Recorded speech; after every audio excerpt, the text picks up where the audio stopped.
Welcome to the Deep Dive into Agile Marketing Podcast with your host, John Cass. Together, we'll take a closer look at the ins and outs of marketing through an Agile lens. You'll learn from interviews with top Agile thought leaders and practitioners and gain fresh new insights for your journey. Let's get ready to dive in. Welcome to the Deep Dive into Agile Marketing with John Cass. I'm your host, John Cass, here in Boston, Massachusetts. Today, I'll be interviewing Peter Eggleston, Global Product Marketing Director, Radiology IT at GE Healthcare. Welcome, Pete. Hi, John. Thank you for having me and appreciate being able to be here and talk to you and your listeners. Oh, absolutely. And thank you so much for supporting the Boston Agile Marketing Meetup for so many years as well. I remember that you were a regular attendee when I used to hold those meetings on a regular basis. Yeah, that's right. And I do miss those. Those were very valuable, especially getting together and sharing ideas with your peers. Yes, I think it was. I think it was great, and we should think about doing some virtual events. But let's first set the context for our listeners with respect to the various marketing roles at a very large company like GE Healthcare. Can you tell us about the various types of marketing functions and roles there, as well as your role in the organization? Sure, that's a great idea, especially because GE Healthcare is a huge company. A good number of divisions and product lines within those. So it's always confusing to somebody, what we mean by marketing. So roughly we have a corporate marketing that oversees a cohesive brand and investor-focused messaging. Then at a more localized marketing teams that are closer to the products. So for corporate, we essentially have brand, public relations, Marcom, events, and those are sort of how the three main functions. And they'll operate to do what they need to do or whatever objectives they have, but they'll also interface with the more localized teams and synchronize across those teams. So at the product line, we have what you would traditionally think of as Marcom, marketing communications, which also handle events, and then field marketing, or sometimes called revenue marketing, and they run tactics and campaigns. And then we have product marketing, where I sit, and I think all your listeners know product marketing is that function which sits between product and engineering, sales, as well as the other types of marketing teams. So the product marketing role that I and my colleagues are in are very much what you would expect. But also for all these product lines or divisions, there's regional as well as global roles. So product marketing, as you would expect, oversees the research, works with the product managers on their roadmaps, launches new products into market, and generates both revenue, marketing, and sales enablement. And that includes brochures, presentations, webinars, videos, speaking engagements, and so forth. Great. And what about your role in the organization? Sure. Where I sit is at the global product marketing level. So I have responsibility for product lines. And in my case, it's radiology IT products. Those are essentially the radiology type viewers, the viewer that you would see your doctor reading off of if you went in for some sort of imaging, as well as the imaging storage systems and what they call the enterprise imaging type products, which are collaboration products and data sharing and whatnot. And so in a global role, I'm responsible for primarily being the interface with the product teams on their strategy and taking products to market, and then try to coordinate across all the regional teams to bring those products to market and represent them back at corporate with any issues or needs they might see in their regions with their products. Great. So tell me a little bit about product development there in digital IT. I mean, do your product and engineering teams use Agile? Yeah, so we do, but in reality, it's difficult. Fundamentally, we create medical products, and these are heavily regulated and such as because of that, they need to be, there's numerous and very well-defined processes and documentation milestone requirements on the release of any product. So what this means is that there's a rigorous multi-step process used to both create as well as bring a product to market. And that's essentially a waterfall process. We refer to this process internally as our phased release discipline.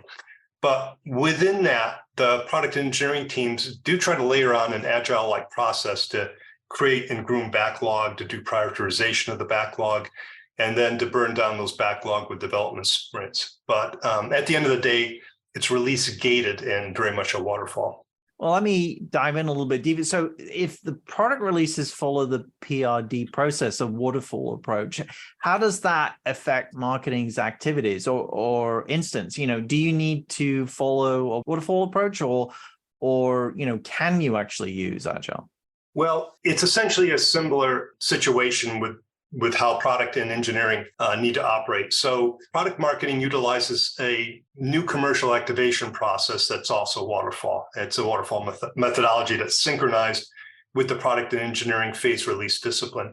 So at each milestone that the product team has, we have a corresponding marketing milestones, and they basically support those product development milestones, such as providing research for decisions and the creation of business plans, gathering outcome evidence to initially assure that the product is performing as it's intended or designed to, and so forth. But many of those tasks and milestones either directly or indirectly support the commercialization process.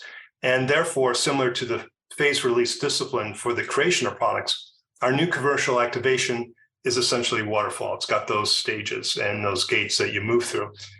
That's not to say that one can't employ Agile. In fact, many of the projects, such as outcomes generation, is repetitive. So it can be carried out in sprints, or what you might think of as sprints. For instance, you first create a set of assumptions about the outcomes that your solution might be providing for the customer. Then you do qualitative research.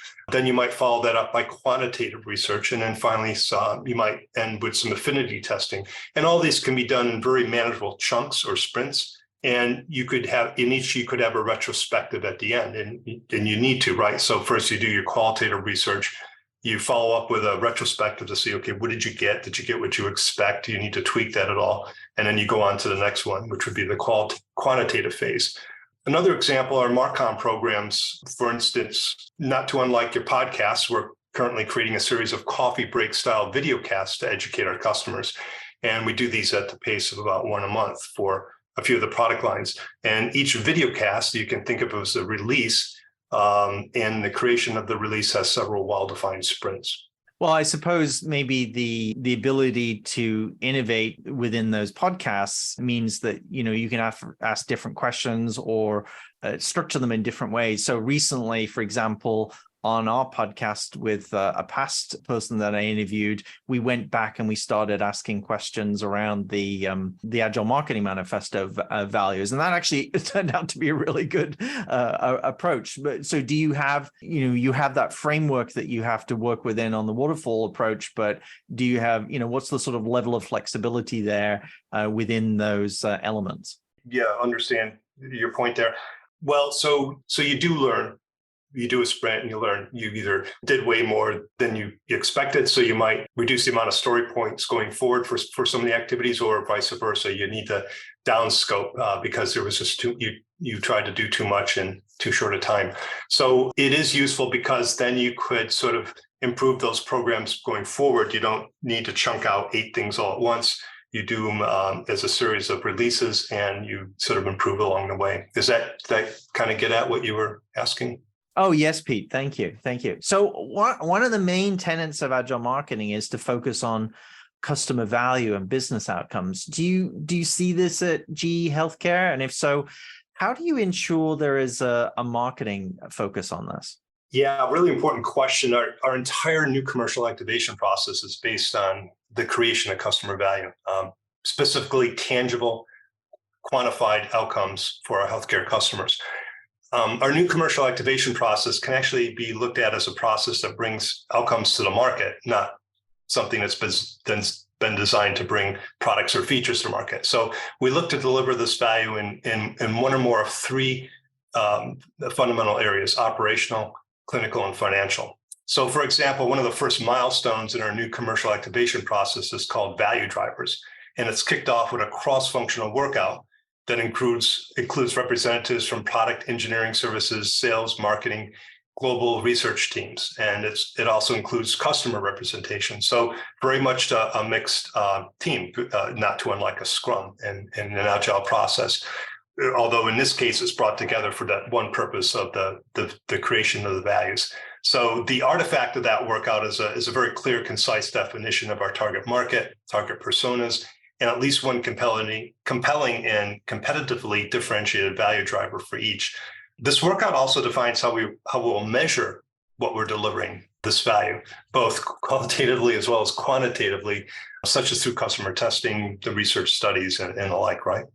Our pre-release milestones include testing that we've accomplished for this value creation with beta customers. And then finally, in the go-to-market, our Marcom tools and programs are all based on this work, such as value driver statements, ROI calculators, testimonials, and so forth. So yeah, where the outcomes is very much a core of all those processes. So even though those processes might be, at the 10,000 foot level waterfall, very much at each one of those steps, very focused on what we're delivering.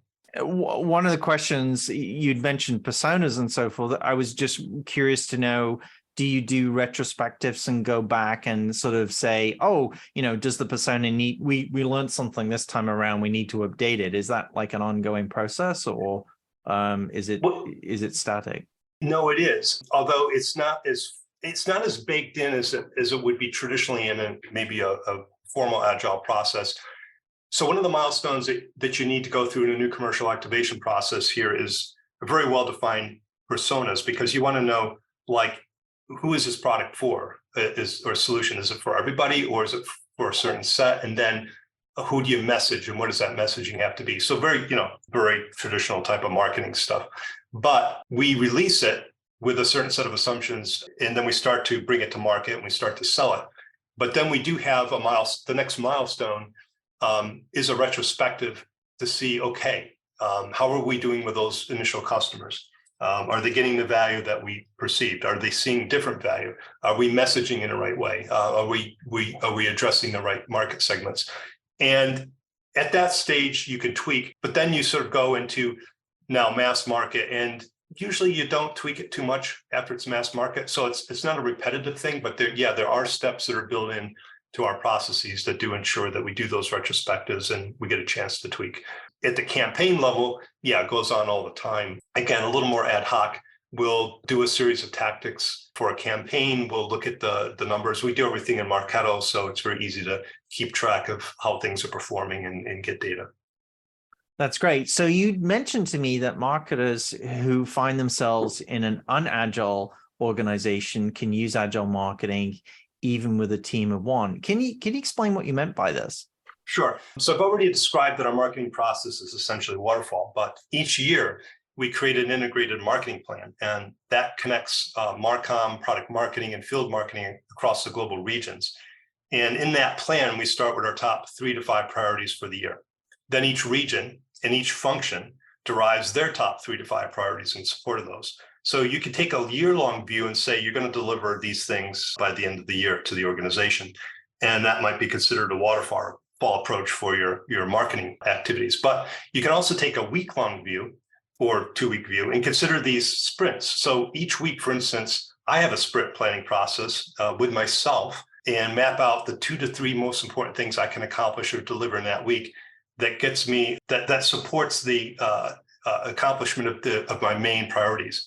And it has to be an actual delivery, such as recording a customer testimonial or completing a draft of the testimonial, certifying and releasing that testimonial. And it has to be black and white. It has to either be done or not. And I don't actually make them up each week. I have a backlog. So at the start of the year, when I get those top priorities, I break them down into tactics, programs, and other type of sub-activities, not too unlike a traditional project plan. Then I map those accomplishments against, I map the milestones for the accomplishments or the planned ones against all that I can do based on factors such as, do they support commercial activation milestone, a trade show, a marketing campaign, et cetera. That kind of anchors them on the calendar for the year. And that becomes my backlog. So each week I have a mini retrospective with myself on how the previous week went. Did I get it? Did I accomplish those things?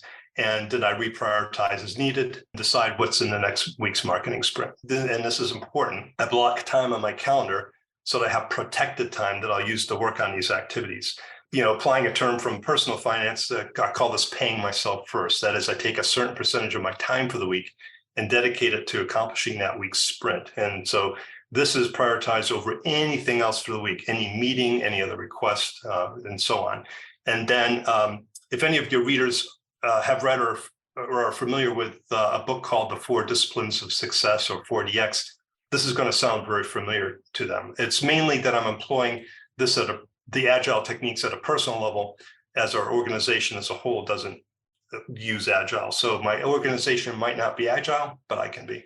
Have you gone through the process of using that method and then describing to your colleagues what you do? And if so, has it influenced them in any way?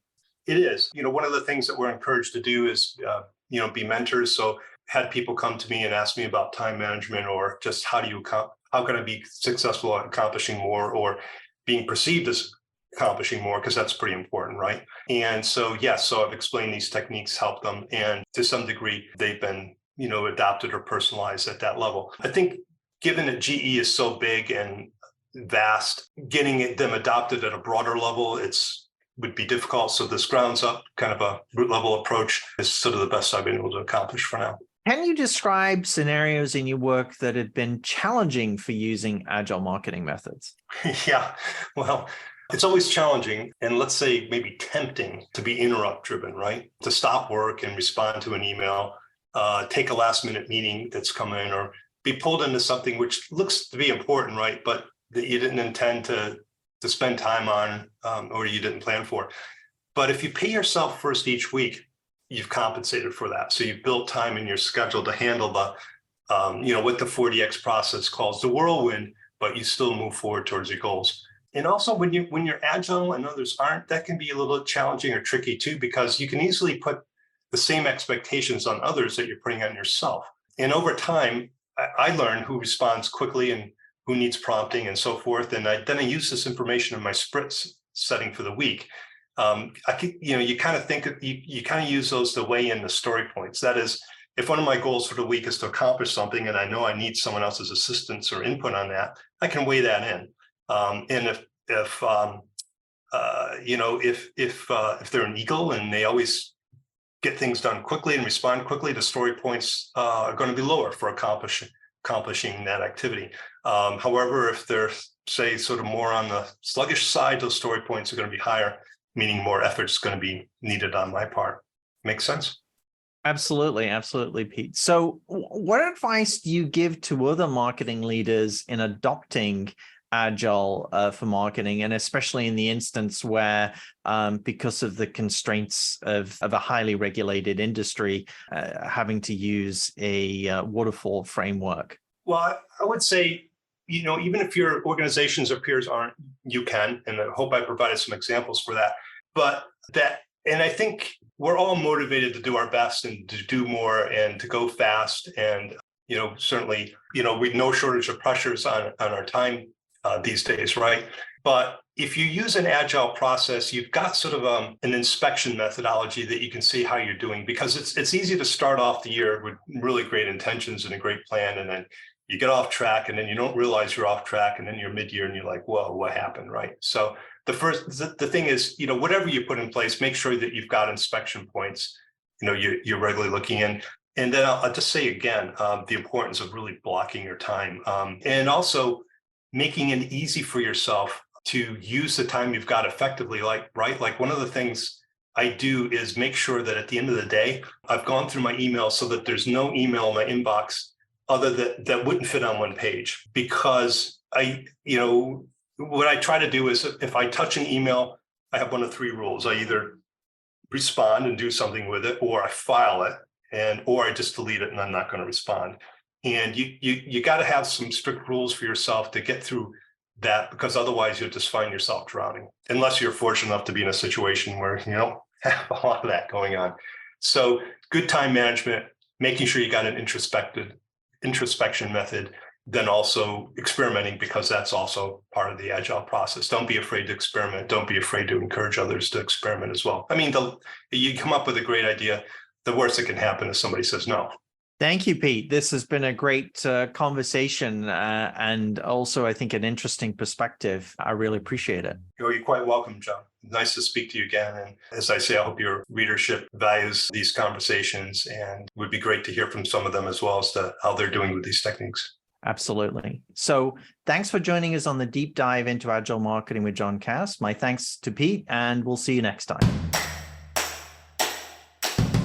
Thanks for joining us for another episode of the Deep Dive into Agile Marketing Podcast. Be sure and subscribe to our show and leave a review to let us know what you thought of today's episode. And if you like what you heard and want to learn more, visit www.businessagility.institute. You may know you're listening to this show along the Marketing Podcast Network, but did you know there are other great shows on MPN to help your business? Christy Heiler hosts a fantastic podcast called Own It. Christy, tell us more about the show. Own It is all about celebrating women and non-binary advertising agency owners. We talk about buying out of the Boys Club of Advertising because less than 1% of ad agencies are owned by women. And where can people subscribe? You can find the podcast at untilyouownit.com. We're also on the Marketing Podcast Network at marketingpodcast.net. And of course, you can subscribe wherever you get your podcasts. You heard her. Go subscribe. This podcast is heard along the Marketing Podcast Network. For more great marketing podcasts, visit marketingpodcasts.net.